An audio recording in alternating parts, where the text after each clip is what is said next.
Orang itu kalau mentalnya memberi itu berarti selesai dengan dirinya. Tapi kalau tidak bermental memberi pasti tamak. Dan tamak itu mesti menghakimi orang lain.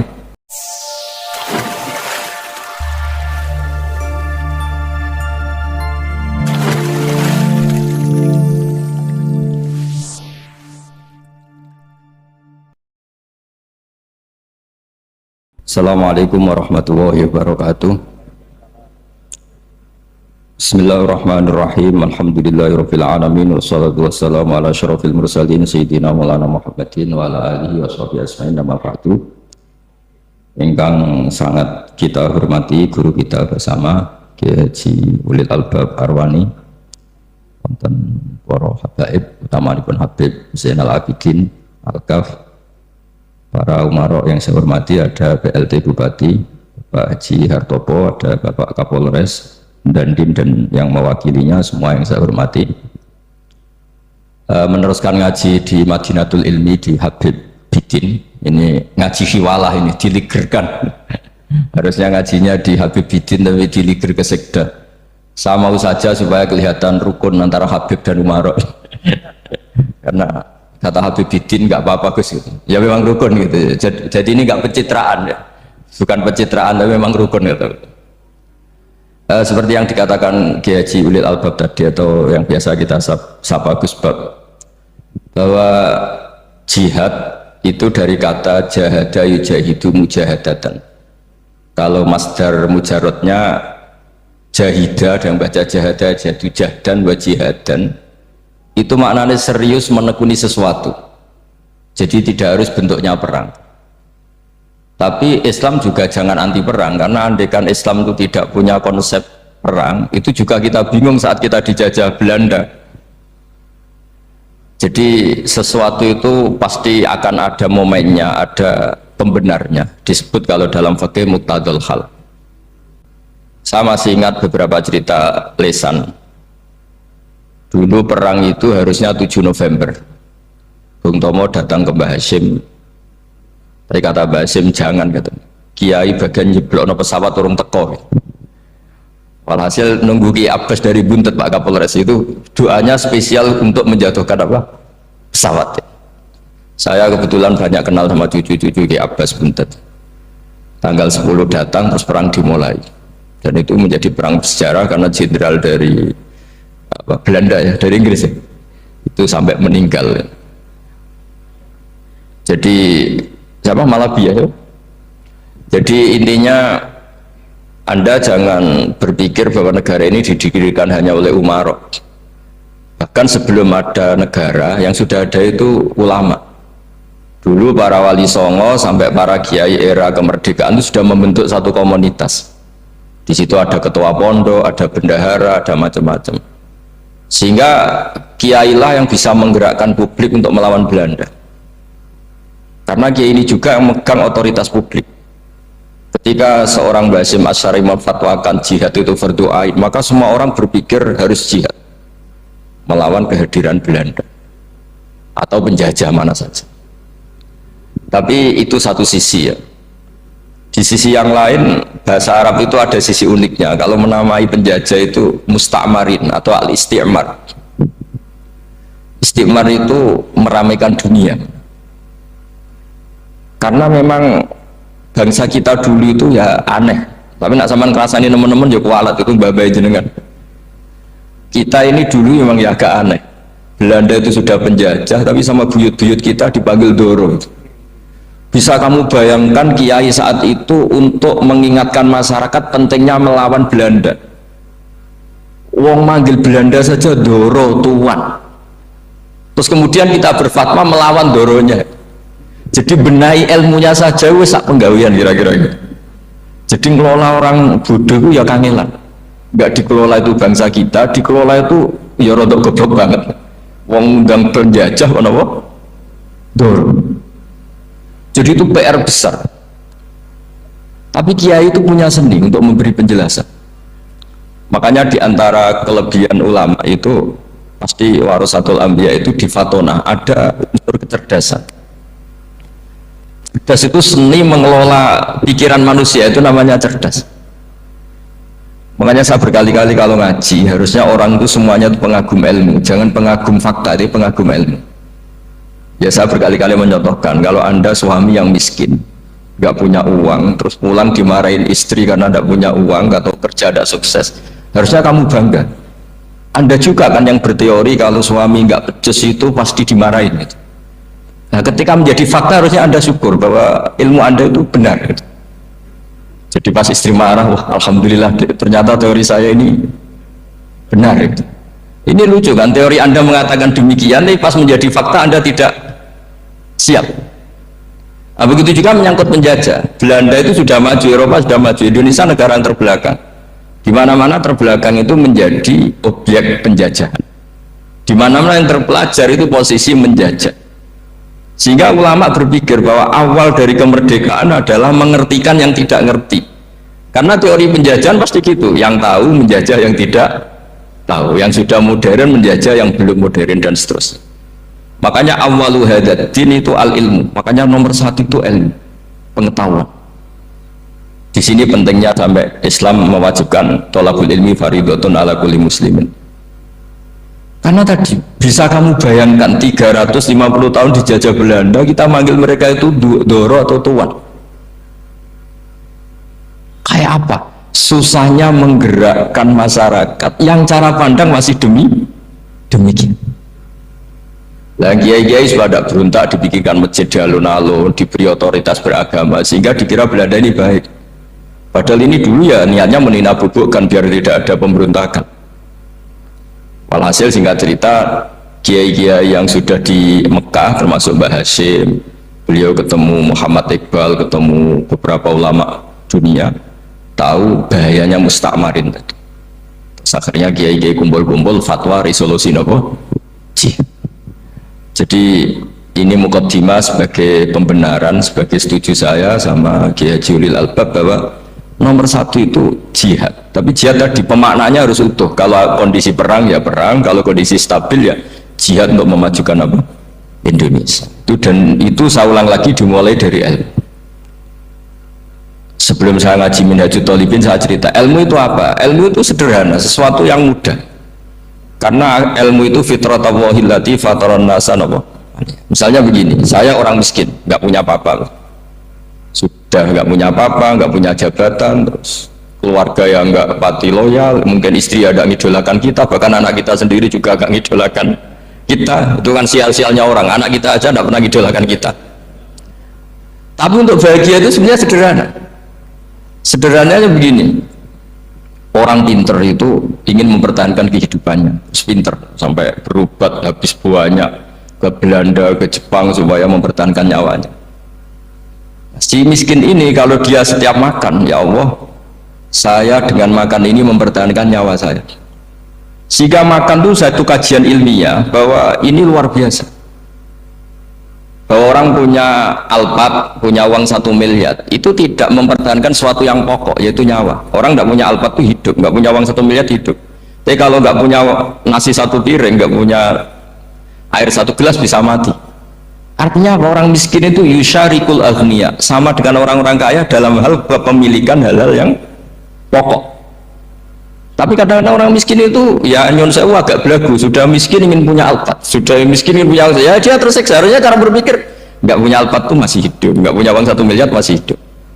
Yang punya Alphard hidupnya juga pakai nasi 1 piring, yang punya uang 1 miliar juga pakai nasi. Ya kalau itu kan sama, saya punya. Kalau gitu kan bisa miskin rasa kaya ya. Itu memang harus dilatih. Nah, kalau orang kaya kan rumahnya banyak di mana-mana. Memangnya kalau rumahnya banyak di mana-mana terus tidur di sini 1 jam, di rumah itu 1 jam, malah nggak bisa tidur kan? Tetap aja yang dipakai 1 kamar. Itu gunanya apa punya rumah banyak? Setidaknya zaman miskin itu dia berpikir gunanya apa punya rumah banyak yang dipakai ya hanya 1. Meskipun suatu saat kalau dia kaya juga berpikirnya agak rubah. Ya penting punya rumah banyak biar kemana-mana punya rumah, nggak apa-apa, tapi sementara masih miskin jangan berpikir seperti itu. Nah yang menjadi miskin kacau kan sudah miskin berpikirnya gaya orang kaya, itu kecelakaan. Nah itu ilmu, maksud saya itu ilmu. Sehingga dulu Nabi ngajari orang miskin itu sederhana, ketemu orang miskin sama Nabi diajarkan. Nabi diantara ajarannya begini, ada seseorang man asbaha, orang yang setiap harinya mu'afan fi jasadi, dia sehat, aminan fi sirbi, negara dalam keadaan aman, tidak dalam ancaman, indahu qutu yaumi, dia hari itu punya makan, faka'an nama khizat lahu dunya bihadafiriha, berarti dia sudah punya dunia dan seisinya, karena polanya sama. Buat Presiden Amerika itu yang untuk mempertahankan nyawanya ya makan pokok dan minuman pokok, bukan jabatannya sebagai presiden atau punya uang triliunan. Orang paling kaya di Indonesia juga gitu, untuk mempertahankan hidupnya juga dengan makanan pokok, dan itu orang miskin punya. Kehidupan paling top itu apa? Ya kehidupan yang mempertahankan nyawa, itu yang paling top, lainnya itu enggak. Karena mempertahankan nyawa ini super penting, dan orang miskin bisa. Nah, saya berharap ilmu seperti inilah menjadikan dulu itu kuat ketika melawan Belanda. Kenapa kuat? Karena mereka gampang syukur. Barokahnya gampang syukur itu selesai dengan dirinya sendiri. Kalau bahasa intelektualnya itu, orang kalau sudah selesai dengan dirinya sendiri bisa berpikir memanfaati pada orang. Dulu orang-orang miskin ketika era sahabat, termasuk era para ulama yang mendidik para umatnya, itu selesai dengan dirinya sendiri. Nah sekarang banyak orang miskin juga termasuk orang kaya, bahkan belum selesai dengan dirinya. Wah itu angel, ngajak jihad angel, karena dengan dirinya saja belum selesai. Maka masyhur itu kan ketika perang Tabuk, ada orang datang, kira-kira kalau Indonesia pakai beras 4 kilo, ya Rasulullah yang 2 kilo tak kasihkan keluarga kami supaya bisa makan, yang 2 kilo tak kasihkan jenengan untuk biaya perang. Perang Tabuk itu perang tersulit, disebut perang Dhatil Usra. Sekarang hitung saja, ini coba dihitung, mungkin yang bagian kasir tahu. Kalau 2 kilo kali 3.000, umat Islam pas itu sekitar hampir 3.000, itu sudah 6.000 kilo. 6.000 kilo itu artinya apa? Orang miskin ketika perang membiayai dirinya sendiri, itu satu. Kedua, dengan mental memberi, orang ini tidak tamak. Barokahnya tidak tamak, tidak nyalahkan yang kaya. Efek dari itu apa ketika perang Tabuk? Sumbangan dari Sayyidina Utsman yang jumlahnya besar sekali, yaitu diantara 1.000 dinar. 1 dinar kira-kira 4,25 gram, berarti sekitar 4.000 gram. Itu bisa diberikan alat perang.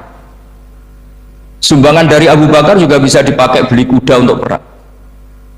Nah bayangkan kalau kebutuhan orang miskin ini untuk makan itu nggak mau urun, wah saya miskin nggak perlu urun, saya miskin dipakai alasan terus, maka jumlah 3.000 ini akan mengurangi anggaran untuk belanja peralatan perang, karena untuk konsumsi orang miskin. Jadi itu kadang mangane tanduk itu kan repot, wes miskin mangane tanduk, nak antri mo kan ribet. Artinya apa? Perang ini tidak fokus karena ngurusi konsumsi untuk orang-orang miskin. Nah, dulu zaman Nabi orang miskin pun semuanya heroik. Mereka dibantu gak mau, inginnya bantu. Sampai dicibir sama orang munafik. Apa gunanya sodako 2 kilo? Wong perang ini perang besar antar negara. Pas itu mau perang melawan Romawi. Sampai orang munafik bilang, alladzina almizuna almuqtawiina minal mu'minina fis sadaqati. Walladzina la yajiduna illa juhdahum faskharuna minhu. Orang-orang munafik digambarkan Allah orang-orang yang mencibir sedekah kecil. Untuk perang besar kok sedekahnya hanya 2 kilo. Tapi yang mahal bukan 2 kilonya. Kalau ada 1 juta orang miskin menyumbang negara 20.000, itu artinya apa? Kita punya rakyat yang inginnya hubungannya dengan negara memberi. Tapi coba kalau kita 2 juta rakyat yang inginnya dari negara mendapat, pegawai demo ya.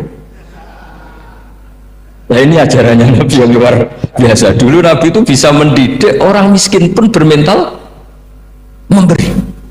Nah barokahnya bermental mandiri ini mereka selesai dengan dirinya sendiri.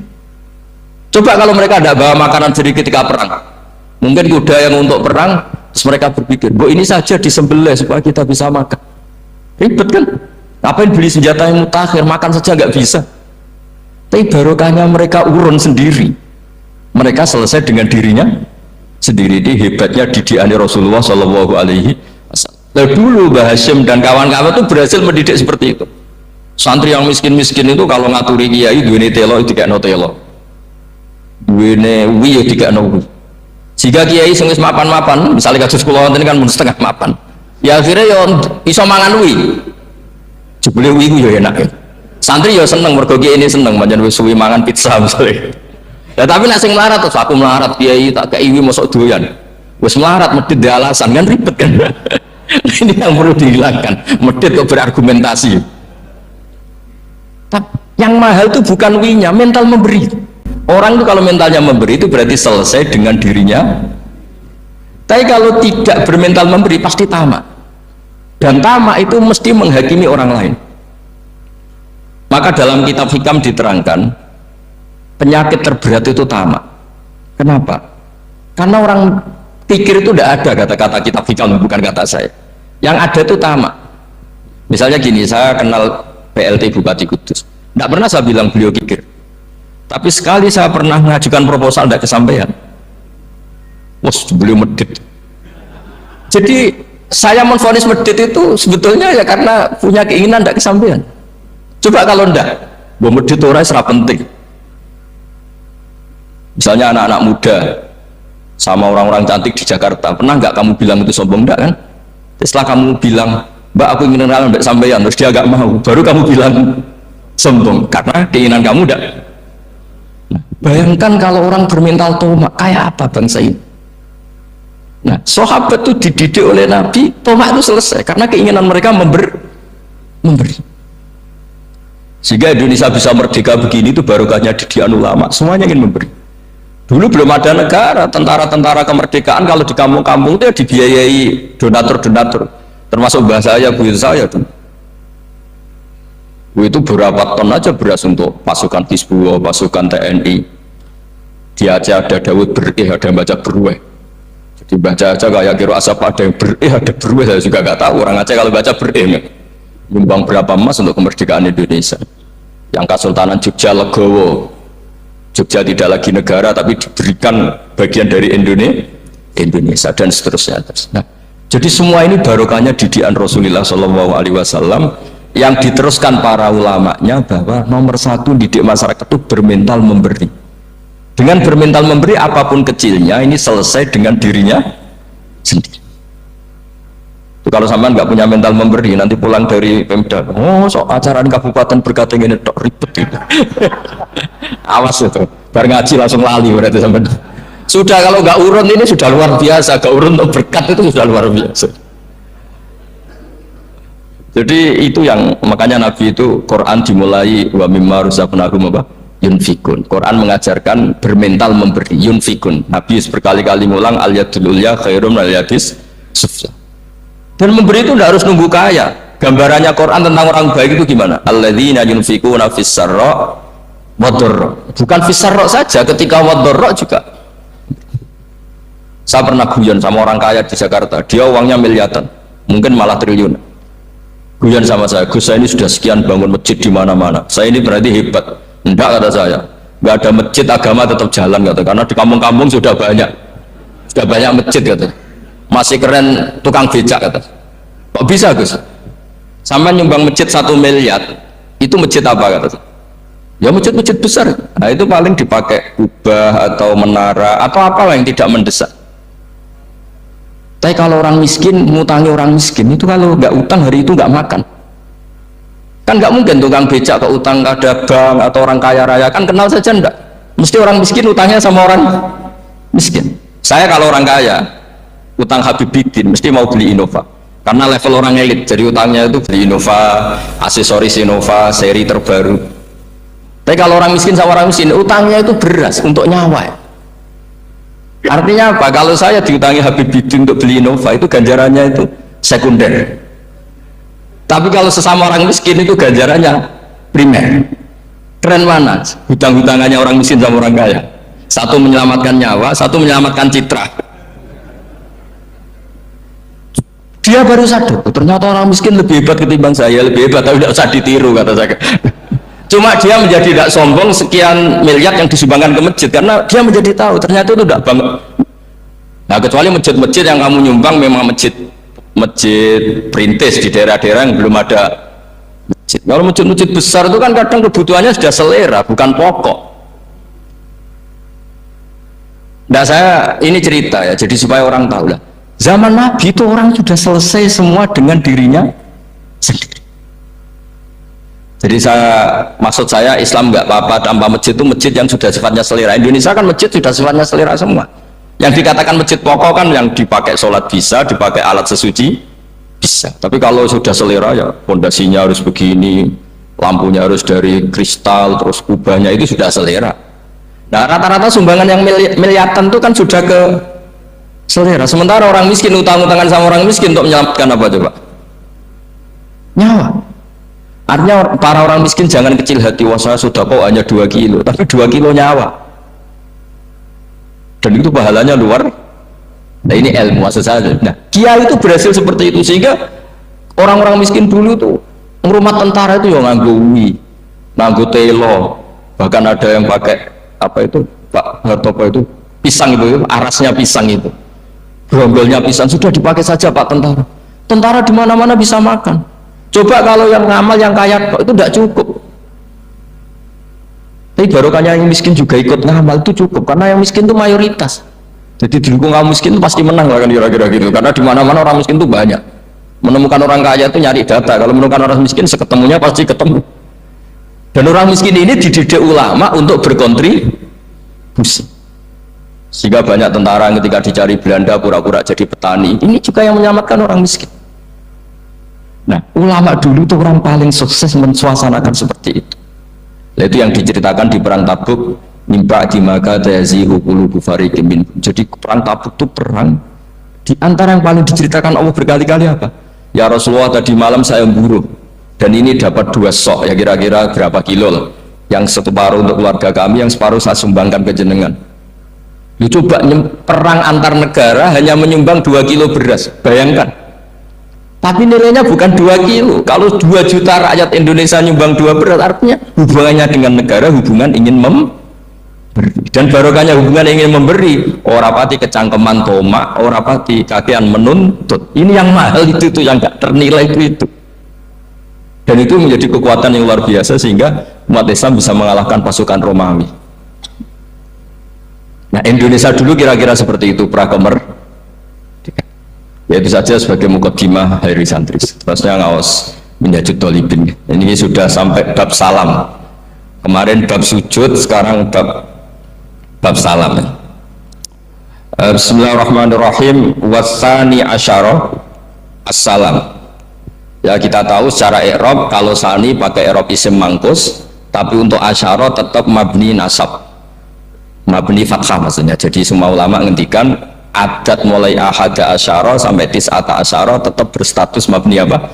Fathah. Sehingga di Quran inni ra'aitu ahada asyara kaukaba. Terus di surat Mudassir alaiha tis'ata asyar. Padahal itu jadi mubtada muakhir.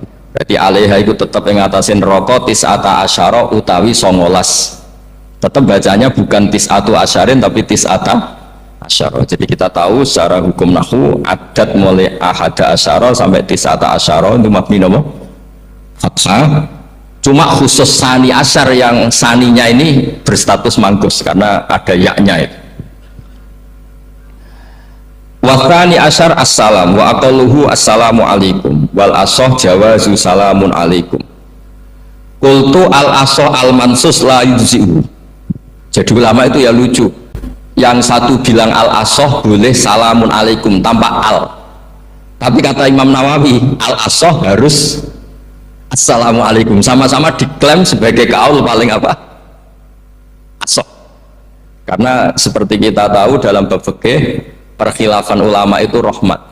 Ya saya ulang lagi, perkhilafan ulama itu rahmat. Contohnya ya ini, saya ulang lagi ya, nomor 11 itu. Wasani asyar iku assalamu. Ya terus di sini disebut wa aqalluhu iku assalamu alaikum pakai al, assalamu alaikum. Wal asohu te kaul sing asoh iku jawazu salamun alaikum, olahe nglafatno mu salamun alaikum. Terus kultu dewi Imam Nawawi al asoh al mansus la yujzi'u wallahu a'lam. Jadi menurut Imam Rafi'i boleh salamun alaikum tidak pakai apa? Al.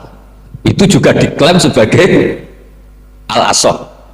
Tapi menurut Imam Nawawi yang al-asoh harus assalamu alaikum, tidak boleh salamun alaikum. Terus wallahu a'lam wa annahu la tajibun niyatul khuruji. Jadi ketika Anda salam tidak harus niat keluar dari apa? Sholat. Dengan kamu salam berarti otomatis keluar dari apa? Sholat. Nah ini menjadi problem menurut pemikiran banyak ulama, karena ketika masuk sholat harus niat masuk sholat. Karena ketika kita takbir kan bisa takbir demo, ya kan macam-macam kan. Makanya untuk membedakan itu kan niat. Memang ini kata ulama bukan kata saya. Sekedar melafadzkan takbir ini kan demo ya takbir, kamu kagum sesuatu juga takbir. Orang Indonesia itu kadang orang nggak sholat pun bilang subhanallah, memang sudah jadi bahasa nasional. Kalau kaget tuh bilang, saya punya kenalan Cina itu kalau punya uang ya mohon alhamdulillah. Tak tanya kok bilang alhamdulillah. Orang-orang Islam tuh kalau seneng bilang alhamdulillah. Yang ribet itu kubu sebelah. Kalau orang NU mau la yasol itu mana tanya, Gus itu doa orang makan gitu. Kok bisa? Biasanya orang NU kalau makanan udah keluar mau la yasol, ribet. Aduh repot itu. Jadi kadang-kadang wiridan itu sudah jadi bahasa nasional. Jadi Cina orang nggak sholat tuh kalau punya uang ya bilang alhamdulillah. Kadang orang yang nggak sholat tuh tanya, datang ke saya insya Allah. Ya ribet. Makanya ulama itu berdebat lafaz-lafaz seperti ini itu apakah wiridan apa adat. Nah, untuk membedakan adat dan yang lain maka dibutuhkan niat. Makanya Allahu Akbar harus niat untuk masuk sholat. Nah normalnya salam juga harus niat keluar sholat, biar karena masuknya niat ya keluarnya harus niat. Itu menurut sebagian ulama. Tapi sebagian yang lain enggak lah, kalau selesai tidak perlu niat. Tapi tadi sebenarnya ada problem, jangan-jangan salam ini salam adat. Kebetulan ada temannya masuk terus bilang assalamualaikum, nanti temannya jawab waalaikumsalam. Itu ada kisah nyata. Ini memang naif betul ini. Ada orang alim sholat. Nah, ketika ada yang mau lewat itu kan dihadangi begini ya. Jadi dihadang gini ya, itu Hibidin. Yang lewat tuh karena saking nggak pernah yang ngaji malah tidak salaman. Kagetnya bukan main itu. Ada orang sholat, ada orang mau lewat. Kan kesunatannya dihadang begini. Sisi ini santai saja malah ngajak salam. Terus ribet, ngadepi orang nggak tahu itu ribet. Ya tambah bingung kan, diriwati saja bingung, apalagi sekarang diajak salaman. Kan memang nggak sambung, kulturnya itu nggak sambung. Nah, itu kalau kita memang assalamualaikum terus pikir kamu waalaikumsalam. Ya ribet, memang ngadepi orang nggak tahu itu ya ribet. Makanya ya agama ini, ngelola agama ini mau. Nah barokahnya ngaji fikih itu beginilah, saya sering cerita. Misalnya kita hafal fikih, takbir itu wajib, rukun. Tapi bentuk ngangkat tangan itu sunnah. Itu barokahnya Masya Allah. Andai kan kita menentukan kaifiahnya, mungkin kita sok suci. Itu pernah ada peneliti cerita ke saya, Gus saya ini orang NU itu pusing. Kenapa? Takbirnya beda-beda. Itu takbir berkali-kali itu madzhab apa? Jadi orang was-was cobalah bertobatlah, itu jangan sampai jadi madzhab baru. Kalau yang was-was orang bodoh gak masalah, coba kalau dia orang alim alama, nanti muridnya juga niru. Oh ternyata takbir yang saya itu 3 kali itu. Oh ternyata takbir yang saya itu 7 kali. Itu kalau dia jadi imam. Kalau dia jadi makmum nyampai ini pinggirnya, sampai pinggirnya takut bulan baleni. Ada yang kayak orang nggak punya uang, Allahu Akbar tangannya diangkat separuh saja enggak. Itu kan, tapi itu enggak ngefek di Indonesia karena dari awal kiai-kiainya ngajarin ngangkat tangan itu nah caranya juga agak ditentukan, terserah kamu. Begitu juga posisikan tangan itu juga sunat. Sehingga kalau sampai ke Turki atau kemana-mana itu ada yang kayak orang baris, ya kan, habis takbir ya sudah. Ada yang sendakapnya beda-beda. Ada yang nutupi iga yang hilang katanya, sampai begini. Ada yang santai begini. Oh semuanya nggak jelas. Sehingga itu kalau di militer ini ada Pak Dandim itu juga bingung, ini nggak protap ini kan. Tapi kalau di fikih itu memang kalau sekali nggak diwajibkan terserah masing-masing. Ada yang kayak orang baris, ada yang sendakap begini katanya apa, nutupi iganya yang hilang. Ada yang sambil rasa-rasa, macam-macam. Tapi barokahnya ilmu fikih itu diputuskan memang dari awal tidak wajib. Yang wajib itu takbirnya. Maka duduk juga begitu, meskipun kita sepakat duduk tahiyat ula, namanya iftiros, duduk tahiyat akhir namanya tawarruk, itu harus kita vonis, kita hukumi sunnah. Cara seperti itu sunnah. Wa ayyuqu'udin qa'ada sohat sholatu, seperti kemarin di Minhajul Thalibin, dengan duduk gaya apa saja sholatnya tetap. Jika kalau kita di Arab misalnya pas haji, orang Arab itu memang ya agak kacau. Orang Indonesia itu kalau sholat duduk itu kan memang benar-benar sakit sudah agak mau mati, itu benar-benar sholat baru duduk. Orang Arab itu enggak, sholat duduk pakai kursi, soft itu enggak ada orangnya, ada kosong, itu jalan kaki, kursinya di bawah. Membawa kursi kuat kok sholat duduk. Kalau orang Jawa kan, saya juga iskal, orangnya kalau bawa kursi kuat pindah-pindah tapi kok sholat. Kalau orang Jawa gak kebayang, kalau sholat duduk emang bener-bener sakit. Saya pernah ditanya lagi sama orang, Gus, di Mekah itu kok banyak orang bawa HP, terus kalau ditelepon diangkat soli, itu mazhab apa? Mazhab geblek atas. Tapi ini kan orang Arab, kan seakan-akan terus mewakili internasional kan, karena pusat banyak tuh. Ditelepon digoleki telepone wong saya wakai golek ini tok wis kangelan ya. Warang ketemu soli paten. Nah, kita kan diajarin di kiai Indonesia kali itu membatalkan apa? Jadi ribet. Nah, barokahnya kitab-kitab seperti ini, meskipun kita di Indonesia itu mengikuti panduan yang diarahkan atau yang dibakukan oleh ulama-ulama. Nah, Indonesia itu makanya berkah. Saya sering ketemu ulama Mekah itu kalau muji haji Indonesia luar biasa. Bukan sekedar sopannya, memang cara hajinya itu nyari kaul yang disepakati itu sah. Karena memang dilatih KBIH, dilatih Kemenak, masih dilatih kiai setempat. Meskipun niatnya ya kadang tidak baik. Saya pernah tak tanya, kenapa kamu latihan haji sebegitu? Kalau sholat kok enggak? Sholat gak sah, gak apa-apa, Gus gak bayar, ini kaji. Oh, dia itu sholat bedino ratau kursus bekulol. Bareng apa kaji oleh takok terang, tak takoi. Wong sholat kira tahu takok, nak kaji kok takok. Nak sholat rasa gak iman, Gus gak bayar, ini kaji. Coba, sebenarnya kurang ajar kata saya. Jadi ternyata sekarang terkuak. Kenapa orang-orang awam itu kalau kaji kok semangat belajar? Semangatnya sama dengan sholat apa di bawah haji jauh sholat itu? Berpuluh-puluh tahun sholat itu dengan gaya yang nggak ada perkembangan. Tapi haji pisan langsung keren. Ternyata karena bayar ya. Apa perlu ditiru? Sholat harus bayar supaya. Ya itu alasannya itu. Haji rasa berat Gus, bayar. Nak sholat rasa nggak bayar wae maksudnya. Padahal kalau kita ngikuti as-sholat imaduddin, sholat dengan haji itu afdal mana? Afdal sholat, harusnya lebih serius belajar sholat ketimbang belajar haji. Tapi setahu saya nggak ada kan KBIS ya, kelompok bimbingan ibadah sholat. Jadi ini kritikan saya, semoga didengar ya. Cobalah. Padahal Rian Raden Asnawi di Karangu pesolatan supaya orang itu sholatnya benar ya, sholatnya benar ya. Jadi ngaji fikih seperti ini setidaknya Anda menjadi tidak mudah mengadili orang lain, bahwa sholat itu yang takbir tok yang wajib, misalnya baca ya Fatihah tok, sehingga kalau ada imam lupa baca surat ya gak apa-apa, memang dari tidak wajib. Jadi pemilahan wajib dan tidak ini penting supaya tidak menghakimi pada yang lain.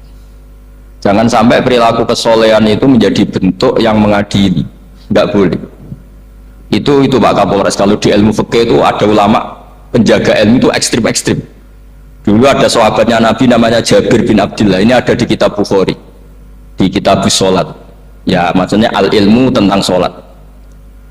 Itu semua yang di masjid itu sudah pakai jubah, pakai gamis. Kalau orang Indonesia mungkin ya pakai hem, pakai baju batik, pakai.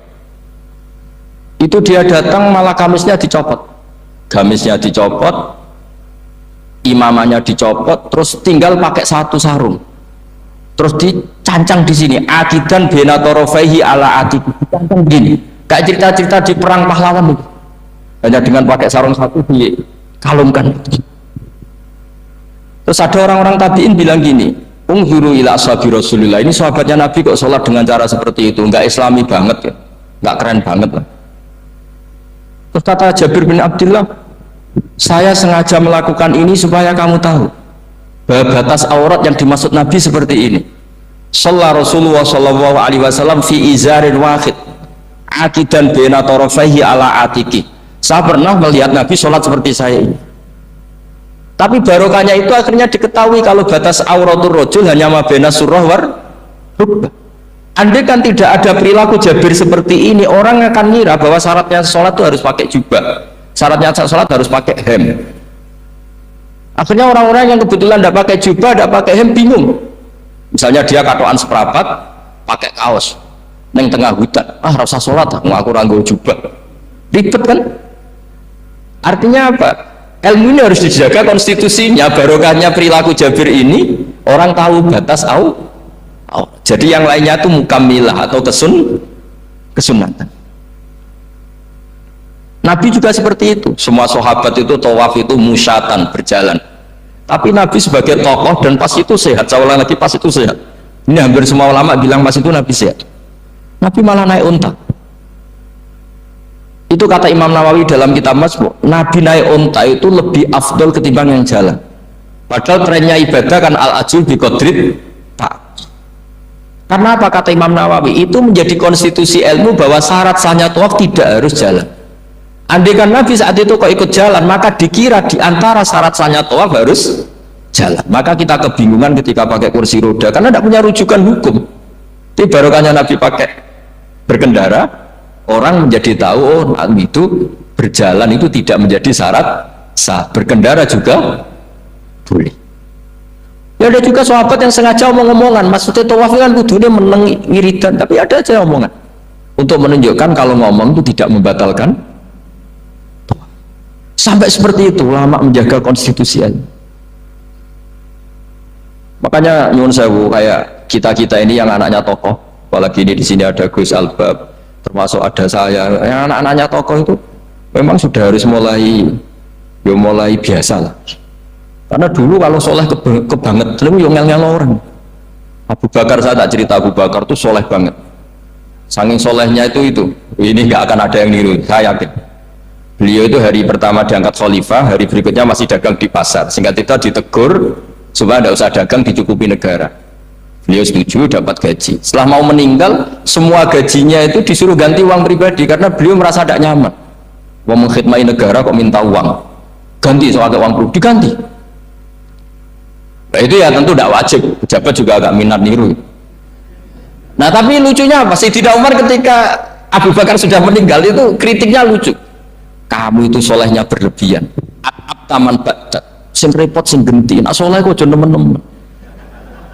Mesti nak soleh ya dikira-kira lah, aja nemen-nemen. Sakake sing genteni repot.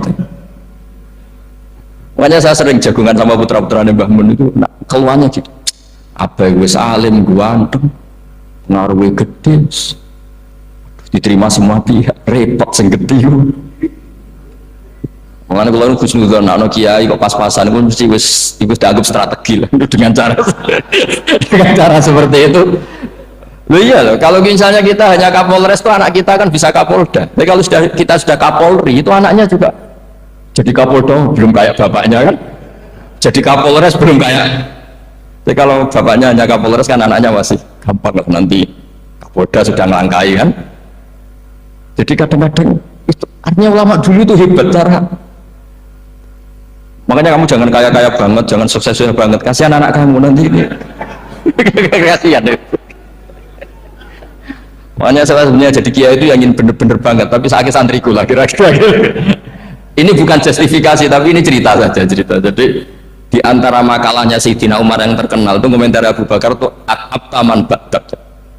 At-abtan ngel-ngel no siroman ing wong ba'daka sausis siro. Kowe terlalu bener sing repot aku itu pengganti. Enggak aku maksa soleh tetep ora koyo Abu Bakar. Maksa soleh nek koyo kowe nek soleh kira-kira lah aja nemen-nemen gitu. Itu gantinya. Ini cerita ya, jadi saya mohon. Nah, barokahnya itu juga kesolehan yang massal itu diakui oleh ulama. Termasuk begini misalnya nyuwun sewu, Nabi itu menyebut kesolehan itu ya termasuk wa fi buti ahadikum sodako, kowe ngeloni bojomu ya sodako. Ayati ahaduna syahwatahu wa walahu ajrun, Masa urusan gitu dapat pahala ya Rasulullah? Jawab Nabi enteng. Alaysa lawaddu'aha fi haramin akana alaihi wisrun, kalau dia begitu selain istrinya kan dosa. Ya berarti kalau sama istrinya ibadah, tidur ya ibadah, kumpul istri ibadah, bercengkrama sama keluarga ibadah. Akhirnya ulama bikin satu hukum yang luar biasa. Di antara hukum yang di kitab usul fikih itu begini, mubah itu tidak ada. Ithmamin mubahin illa wa yatahaqqaqu bihi tarku haramimma fa'al zamu minas sukun tarkul qatli wa minas sukut tarkul qadhaf wal ghibah. Sehingga kita ulama misalnya melihat orang kampung sekatoan seperapat neng omah ngomel mbek bojone, ngomel mbek anake, ini luar biasa karena tidak di diskotik, tidak di tempat-tempat yang seperti itu. Ana wong neng omah nglamun rokokan wis delok tikus liwat lumayan ra delok gambar porno. Itu ada ulama yang berpikir itu karena tidak ada sesuatu yang mubah kamu lakukan kecuali saat itu Anda meninggalkan keharaman. Makanya kata ulama mubah itu tidak ada karena saat melakukan mubah artinya Anda tarkul haram. Wa tarkul haram wajib, berarti fal mubah wajib. Sehingga ulama misalnya sampean turu mulai barisan nanti subuh, hadza taraka zina wa taraka sariqah wa taraka kadza wa kadza. Semoga malaikat pakai usul fikih itu. Nah, kalau malaikat pakai usul fikih itu kamu tidur habis isya sampai subuh, hadza tarakal ma'asi kasirah.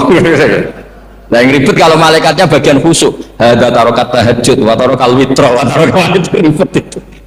Nah, kita semoga malaikatnya yang percaya pendapat tadi. Jadi ada dua pandangan, ada ulama mengatakan mubah itu tidak ada karena tidak ada orang yang sedang melakukan mubah kecuali saat itu pasti meninggalkan keharaman. Makanya ini sirinya kenapa dulu kiai-kiai top itu sering jagungan. Orang tahu semua lah, Mbah Zubair sering jagungan, dulu Mbah Tur ya sering jagungan di depan Masjid Menoro. Karena ingin mensuasanakan bahwa untuk menikmati hidup itu tidak harus dengan keharaman. Jagungan mbek konco ya seneng, gejul-gejulkan mbek konco ya seneng. Ini anggap saja perlawanan terhadap supaya tidak nikmati maksiat. Wa qutbu hadzal al-istidzad bil mubahat, kata Imam Ghazali. Inti beragama ini adalah nikmati sesuatu yang dihalalkan oleh Allah Subhanahu. Coba ketika orang lain bisa nikmat kalau harus ke tempat-tempat maksiat, kamu cukup nikmat ketemu konco gejol-gejolkan zaman mondok podo melarate, terus diterusno saiki yo melarat atau cocokan melarat itu kan keren no? Keren. Sisi tok diusir mertuane, tok diusir ini terus cocokan. Ndak kowe piye Kang, gak apa-apa sabar kabeh kodok-kodok wae Kang. Oh itu ibadah yang luar biasa. Mergo ridho sama kodok. Padahal dia tidak perlu cari nyuwun sewu hiburan yang maksiat. Nah, saya berharap ulama-ulama Indonesia itu mengikuti jejak ulama dulu. Ulama dulu itu kalau ibadah itu ya seperti itu. Jadi jangan hanya melihat ini semalaman kok tidur, tidak witir, tidak tahajud. Oke, dia memang nggak afdol, nggak sempurna lah, macam kiai pas-pasan naik kan. Tapi ya jangan lihat tarokal witro wa tarokat tahajud, tapi kamu juga harus lihat tarokal dahab ila niklaba, tarokat dahab ila mahalil mak. Siap boyo, sekali-kali muji orang susahnya apa sih? Suudzon itu dikurangi lah, sekali-kali muji orang ya. Jadi kalau ada orang tidur hadza tarokal ma'asi, alhamdulillah, meskipun ya rada damu sih tarokal ma'asi wa tarokat to'at. Ya sudah lah, gak apa-apa lah, tapi nah di sini terus kualitas. Nah, dengan cara itu Anda bisa membaca Quran secara fasih, wa min ayatihi manamukum billaili wan nahar. Kenapa sekedar tidur kok dianggap wa min ayatihi? Di mana-mana ayat itu kan hal-hal yang luar. Ini tentang tidur aja kok dianggap ayat. Itu bisa dimaknai keren kalau Anda pakai kaidah usul fikih, yaitu dengan tidur berarti Anda meninggalkan sekian maksiat. Sehingga disebut wa min ayatihi manamukum billaili wan nahar. Nah, saya berharap konstitusi seperti ini jalan terus. Ya saya baca ya sampai salam selesai. Wa akmaluhu assalamualaikum warahmatullahi marroten yaminan wa shimalan multafitan fil ula hatta yura khadduhul aiman. Tapi itu hanya akmal ya, jadi ukuran paling sempurna kalau salam itu melengak ke kanan sampai dengan pengandaian ini bisa dilihat dari belakang. Tapi tetap saja itu ukuran apa? Akmal, tidak menjadi syarat sah. Jadi ya sampai melengak gini sampai kira-kira terlihat dari apa? Belakang. Tapi ukuran itu tetap akmal hatta yura khabduhul aiman. Wa fisaniyah satruse alisar terus nawian assalam alaman an yamini wa yasari minal malaikati. Dia meniatkan salam itu kepada orang-orang di sisi kanannya mulai malaikat dan manusia dan jin. Wayan wil imamu assalama alal muqtadin wahum arrodda alaih wahum yanwauna napa arrodda alaih. Jadi wahum yanwuna arrodda alaih. Jadi imam niat salam untuk makmum, makmum niat membalas salamnya apa? Imam. Tapi itu saya ulang lagi hanya akmal. Terus asal isya asar tartibul akan kama dzakarna. Jadi pentingnya, jadi jangan kira terus ngaji kalau wasunanuhu wa akmaluhu tidak penting, itu penting sekali. Barokahnya status akmal dan sunnah ini kita tidak mudah menvonis orang lain karena kita tahu ibadah itu hanya berstatus sunnah. Coba kalau nggak ada ketentuan itu, kita akan mudah menyalahkan orang. Salam ke orang melengak belas itu sholatnya sah atau orang? Padahal dari awal melengak itu statusnya hanya sunnah. Kemudian untuk penutup supaya ini clear ya, saya pernah baca di Syarah Bukhari yaitu Fathul Bari, Nabi itu kalau setelah salam itu mubilan diwajihi alal hadirin, jadi Nabi langsung menghadap ke timur. Andikan Indonesia menghadap langsung ke timur. Tapi uniknya para syurahul Bukhari itu menganggap itu tidak satu sunnah yang tidak jadi satu sunnah yang permanen. Tapi kata para syurahul hadis, siapapun boleh melakukan gerakan yang bisa memaklumatkan kalau sholat itu selesai. Saya ulang lagi ya, jadi Nabi menghadap ke timur kalau di konteks Indonesia itu sebagai bentuk maklumat, ini loh sholat saya sudah. Karena takutnya apa? Orang yang dari jarak 2 kilo 3 kilo ingin makmum sama Nabi, andai kan Nabi tidak menghadap ke timur, tetap posisi seperti sholat menghadap ke kiblat, maka orang dari luar mengira Nabi fi sholatin. Ya, Nabi masih dalam. Bahayanya apa? Kalau orang ini langsung takbir usolli fardhu zuhri misalnya makmuman, ternyata Nabi sudah sholat, berarti sholatnya nggak sah. Karena apa? Irtibatus sholat atau robtus sholat biman wa laisa fi sholatin. Dia menggantungkan sholat dengan orang yang sudah tidak, dan itu bahaya sekali. Masa kamu sholat makmum sama orang yang sudah tidak?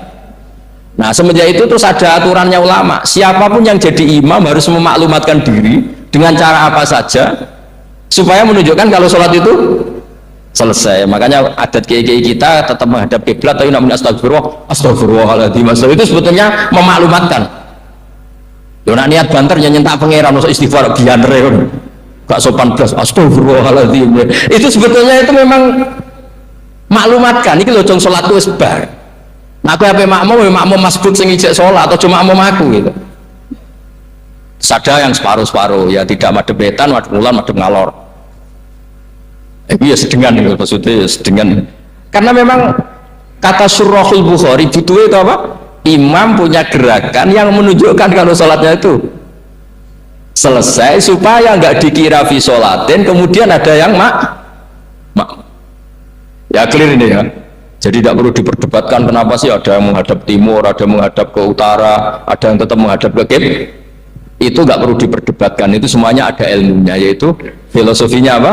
Ada gerakan yang menunjukkan kalau dia sholatnya selesai supaya tidak ada yang ikut. Sekali ada yang ikut berarti nanti apa? Robtus sholati biman laisa fi sholatin, yaitu menggantungkan sholat dia dengan orang yang hakikatnya sudah ada sholat. Ya, nyuwun ngapunten sangat. Assalamualaikum warahmatullahi wabarakatuh. Mudah-mudahan apa yang telah disampaikan tadi bisa menambah keimanan kita dan ketakwaan kita kepada Allah Subhanahu wa taala. Assalamualaikum warahmatullahi wabarakatuh.